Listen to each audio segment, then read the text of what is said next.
Hello दोस्तों, हमारी आज की फिल्म कहानी है एक ऐसे इंसान की जो बेहद खतरनाक होने के साथ साथ बहुत ही मासूम भी है। ये एक जापानीज एक्शन फिल्म है जो रिलीज हुई थी 2019 में। तो बिना कोई समय जाया किए फटाफट शुरू करते हैं इसका एक्सप्लेनेशन। जापान की कैपिटल सिटी टोक्यो के किसी बार में एक पार्टी चल रही है जिसमें उस शहर का कोई माफिया गैंग अपने फॉरेन पार्टनर्स के साथ मिलकर एंजॉय कर रहे हैं कि तभी वहां अचानक से एक नकाबपोश आदमी आता है और चुन चुन के उन सबको शूट करने लगता है। इन सारे गैंगस्टर्स के बीच अब भगदड़ मच चुकी है। कुछ उस शूटर को मारने की कोशिश में है तो कुछ अपनी जान बचाने की। ये शूटर इतना ज्यादा शार्प है कि इसके बंदूक से निकली एक भी गोली वेस्ट नहीं होती और कुछ ही मिनट्स के अंदर वो शूटर वहाँ के सारे गैंगस्टर्स को मार के वहाँ से चला जाता है। असल में ये शूटर ही इस फिल्म का लीड कैरेक्टर फेबल है, जो जापान में अर्बन लीजेंड के नाम से भी जाना जाता है। जापान में ऐसा माना जाता है कि फेबल बिना किसी हथियार के किसी भी इंसान को 6 सेकंड्स के अंदर मार सकता है। लेकिन बहुत से ऐसे लोग हैं जो इन कहानियों पे विश्वास नहीं करते। उनको लगता है कि फेबल जैसा कुछ भी नहीं है, ये सब कुछ काल्पनिक है। मगर वहाँ कुछ ऐसे भी लोग हैं जो मानते हैं कि फेबल सच में एग्जिस्ट करता है, जो बहुत ही फुर्तीला और हाईली ट्रेंड किलर है।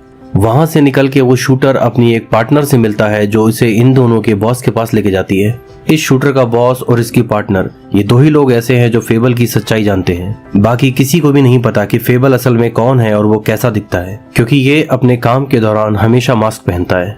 फेबल अपने बॉस से मिलके अपने अगले काम के बारे में पूछता है तो उसका बॉस बोलता है कि हमारी ऑर्गेनाइजेशन अब लोगों की नजर में आने लगी है।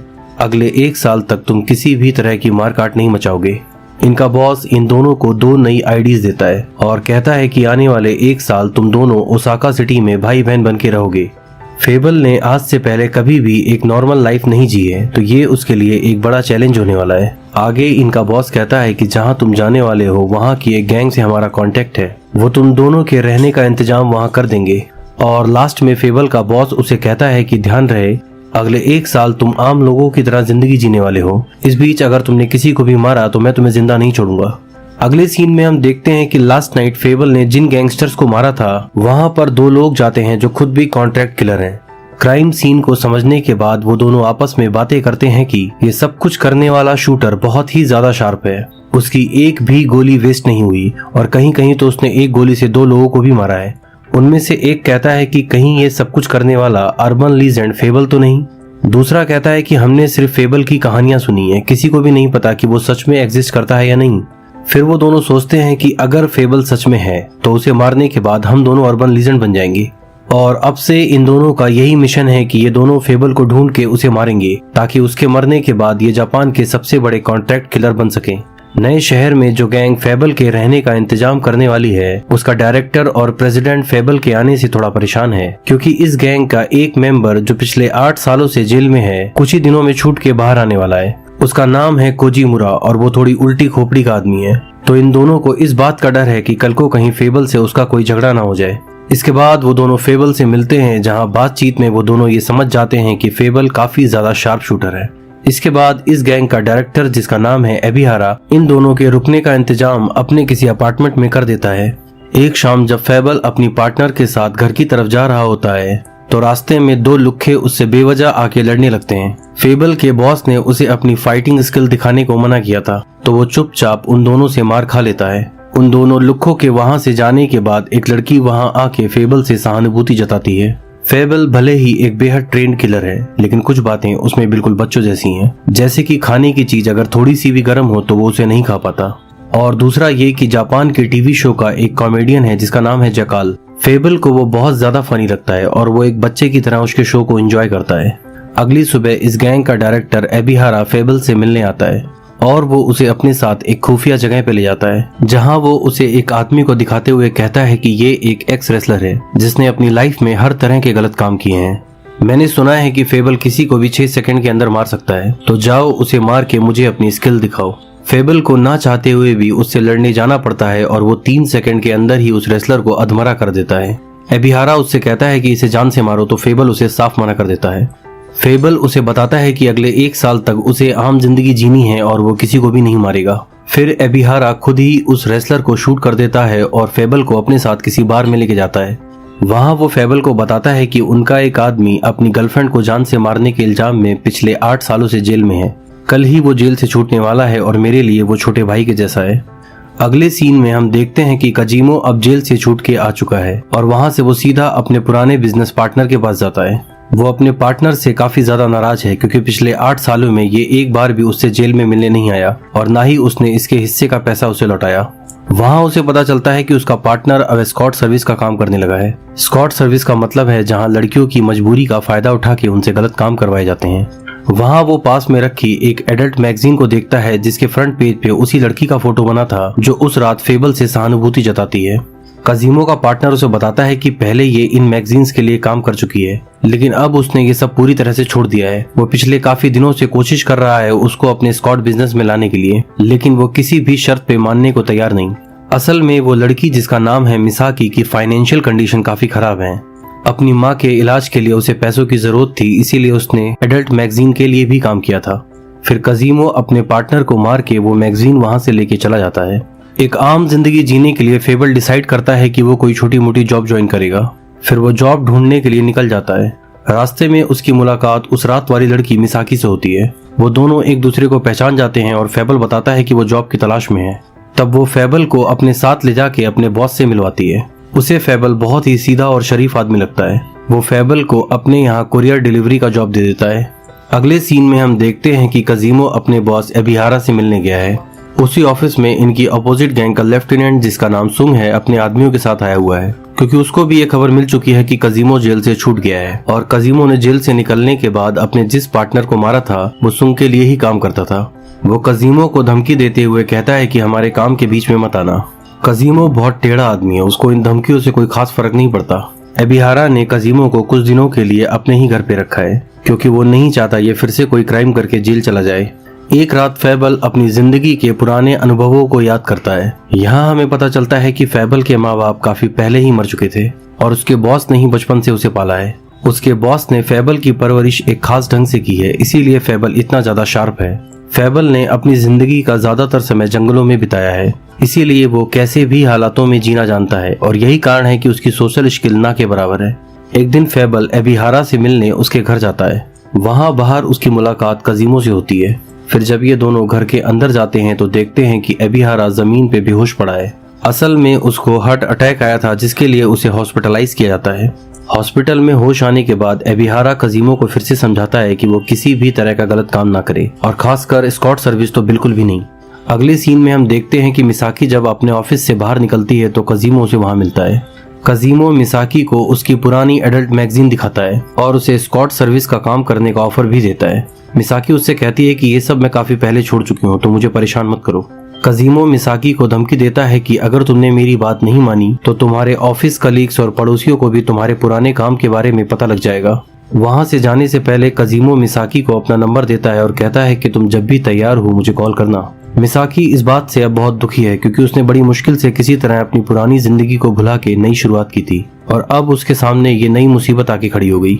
दूसरी तरफ हम देखते हैं कि वो दोनों कॉन्ट्रैक्ट किलर जो फेबल की तलाश में हैं, ओसाका सिटी पहुंच चुके हैं। इन दोनों को यहाँ सुंग ने बुलाया है जो एबिहारा की अपोजिशन गैंग का लेफ्टिनेंट है। उसने इन दोनों को क्यों बुलाया है ये फिल्म में हमें आगे पता चलेगा। कजीमो मिसाकी को कुछ फोटोज भेजता है जिसमें हमें पता चलता है कि कजीमो को मिसाकी के घर का एड्रेस मिल चुका है। फिर एक दिन मिसाकी फेबल को अपने साथ डिनर के लिए इनवाइट करती है। असल में उसको फेबल से हमदर्दी भी है और वो उसको पसंद भी करती है। फेबल से उसके बचपन के जंगल में बिताए हुए दिनों के बारे में भी पूछती है। फेबल को महसूस होता है कि मिसाकी थोड़ी परेशान है तो वो उसकी परेशानी का कारण पूछता है, लेकिन मिसाकी उसको कजीमो के ब्लैकमेल करने वाली बात नहीं बताती।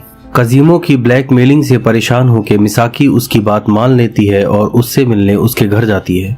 कजीमो मिसाकी को उसकी पुरानी मैगजीन दिखाते हुए कहता है कि तुम कस्टमर्स को बहुत पसंद आओगी और हम दोनों मिलके बहुत पैसा बनाएंगे, और साथ ही वो मिसाकी को एक कॉन्ट्रैक्ट पेपर पे साइन करने को कहता है जिसमें लिखा है कि वो ये सब कुछ अपनी मर्जी से कर रही है। कि तभी उनको डोर बेल बजने की आवाज सुनाई देती है। कजीमो देखने जाता है कि बाहर कौन है और वहीं पर ये सीन कट हो जाता है। अगले सीन में हम देखते हैं कि एबिहारा काफी घबराया हुआ सा फेबल के घर उससे मिलने आता है। वो उसे बताता है कि वो काफी देर से कजीमो का नंबर ट्राई कर रहा है लेकिन वो कोई कॉल रिसीव नहीं कर रहा। उसे शक है कि किसी ने उसको किडनैप किया है। वो फेबल को ये भी बताता है कि उसे खबर मिली है कि सुंग ने टोक्यो से कुछ प्रोफेशनल शूटर हायर किए हैं। शुरू में तो फेबल उसकी मदद को तैयार नहीं होता, लेकिन उसके बहुत ज्यादा रिक्वेस्ट करने पर फेबल मान जाता है। फेबल क्राइम सीन को समझने के लिए एबिहारा की कार लेके कजीमो के घर जाता है। वहाँ पहुँच के वो अपनी इमेजिनेशन से पूरी क्राइम सीन को समझ लेता है। कजीमो के घर पे उसे मिसाकी की मैगजीन और वो कॉन्ट्रैक्ट पेपर भी दिखता है, जिसे देख के वो समझ जाता है कि कजीमो के साथ मिसाकी भी किडनैप हुई है। वो एबिहारा को कॉल करके ये सारी कहानी समझाता है और साथ ही उससे सुंग का अड्डा भी पूछ लेता है, जो शहर से दूर एक पुराना गोडाउन है। इधर दूसरी तरफ लेफ्टिनेंट सुंग अपने साथियों के साथ कोजीमा को टॉर्चर कर रहा है। वो कोजीमा से ये एडमिट करने को कहता है कि कोजीमा का वो पार्टनर जिसको उसने जेल से निकलने के बाद मारा था, उसको मारने का ऑर्डर उसको एबिहारा ने ही दिया था। दूसरी तरफ हम देखते हैं कि फेबल इन दोनों किडनैप हुए लोगों को छुड़ाने का प्लान बना रहा है। जब इसकी पार्टनर को ये बात पता चलती है तो वो अपने बॉस की बात याद दिलाते हुए उसे ऐसा करने से रोकती है। फेबल उसे बताता है कि कजीमो के साथ मिसाकी भी किडनैप हुई है। वो जब से इस शहर में आया है, मिसाकी ने उसकी काफी मदद की है और वो एक अच्छी इंसान भी है। तो वो भी फेबल के इस मिशन के लिए मान जाती है। ये मिशन फेबल के लिए बहुत मुश्किल होने वाला है, क्योंकि इस मिशन पे फेबल को किसी की जान नहीं लेनी। इसलिए वो इस काम के लिए कुछ खास तरह की बुलेट्स तैयार करता है, जिसको लगने के बाद दर्द तो हो लेकिन किसी की जान न जाए। और इस काम में उसकी पार्टनर योको भी उसका साथ देती है। फेबल के बॉस को भी अब इस बात की जानकारी हो चुकी है। वो एबिहारा से मिलने उसके हॉस्पिटल जाता है। वहाँ वो एबिहारा को धमकी देते हुए कहता है कि तुम्हें इस काम के लिए फेबल को राजी नहीं करना चाहिए था। अगर इस मिशन में उसने किसी की जान ली तो मैं उसे मार दूंगा और साथ में तुम्हें भी। दूसरी तरफ फेबल अपनी पार्टनर के साथ सुंग के अड्डे पे पहुंच चुका है। वो सुंग को वहीं बाहर खड़ा करके अकेला ही बिल्डिंग के अंदर जाता है। लेफ्टिनेंट सुंग का एक आदमी किसी कमरे में मिसाकी के साथ जबरदस्ती करने की कोशिश कर रहा है। फेबल जल्दी से वहां पहुंच के मिसाकी को बचाता है, क्योंकि फेबल ने मास्क पहन रखा है तो मिसाकी उसे नहीं पहचान पाती। टोक्यो से आए वो शार्प शूटर बहुत ज्यादा एक्साइटेड हैं, क्योंकि आज उनका सामना अर्बन लीजेंड फेबल से होने वाला है। फेबल मिसाकी को उसी गोडाउन की किसी खुफिया जगह पे छुपा के कजीमो को बचाने निकल जाता है। इन लोगों ने कजीमो को गोडाउन के बीचों बीच एक चेयर से बांध रखा है, ताकि जैसे ही फेबल उसे बचाने आए ये लोग उसे मार दें। लेकिन फेबल इन सब की सोच से कहीं ज्यादा स्मार्ट है। वो वहां पहुंच के कजीमो को बचाने में कामयाब होता है। वो कजीमो को छुपाते हुए उसी जगह लेके जाता है जहां उसने मिसाकी को छुपाया था। लेकिन कजीमो की गलती की वजह से उन गैंगस्टर्स को पता चल जाता है कि ये दोनों यहाँ पे छुपे हैं, और फिर फेबल और उन गैंगस्टर्स के बीच में जबरदस्त फाइट देखने को मिलती है। इस फाइट के दौरान फेबल कजीमो को भी बीच बीच में 2-4 कंटाप मारता है, क्योंकि वो अपनी बेवकूफियों की वजह से फेबल की मुश्किलें बढ़ा रहा है। टोक्यो से आए उन दोनों शार्प शूटर में से एक मिसाकी को पकड़ने के लिए उसके पीछे जाता है और दूसरा फेबल को मारने के लिए उसके पास जाता है।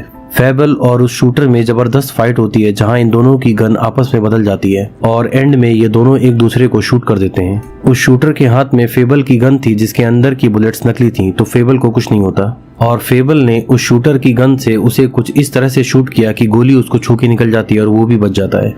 इधर दूसरी तरफ फेबल की पार्टनर योको मिसाकी को उस दूसरे शूटर से बचाती है और अंत में फेबल इन दोनों को यहाँ से बचा के ले जाता है।